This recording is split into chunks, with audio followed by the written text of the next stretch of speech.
মাধ্যমিকের প্রশ্নপত্র ফাঁস রুখতে আসতে চলেছে বেশ কিছু নতুন নতুন সিদ্ধান্ত, জানালেন পর্ষদ সভাপতি রামানুজ গাঙ্গুলি। এই বছর প্রশ্নপত্রে ব্যবহার করা হবে কোড। যে বিদ্যালয়ে বাউন্ডারি ওয়াল নেই, সিসিটিভি নেই, সেখানে কোন রকম ভাবে পরীক্ষার সেন্টার হবে না।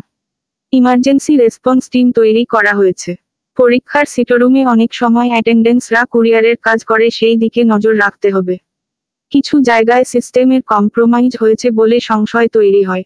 বুধবার মুর্শিদাবাদে এসে বলেন মধ্যে শিক্ষা পর্ষদের সভাপতি রামানুজ গাঙ্গুলি।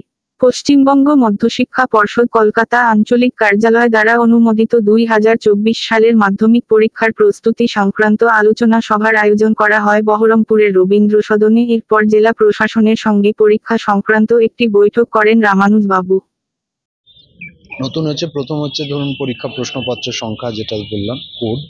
দ্বিতীয় হচ্ছে ধরুন পরীক্ষার যে যদি প্রশ্নের তাগিদে, প্রশ্নের প্রয়োজনে যদি গ্রাফ পেপার বা ম্যাপ লাগে, তাহলে সেটা প্রশ্নপত্রের সঙ্গেই বিলি হবে, প্যাকেটের মধ্যেই থাকবে।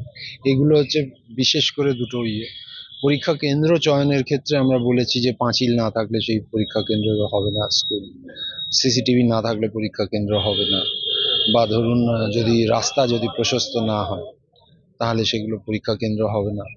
পরীক্ষার ভেন্যুর সংখ্যা, এই যে একটা চক্রান্ত থাকে সবসময় সংশয় তৈরি করা, এবং এই যে সংশয়টা তৈরি করা হয়, বুঝি ব্যবস্থাটা ভালো চলছে না। এই সামগ্রিকভাবে ব্যবস্থা যে ভালো চলছে এবং ব্যবস্থায় আমরা দেখছি হয়তো দু চারটে বিচ্যুতির ঘটনা, সেই দু চারটে বিচ্যুতিকে আটকানোটাই আমাদের মূল জায়গা।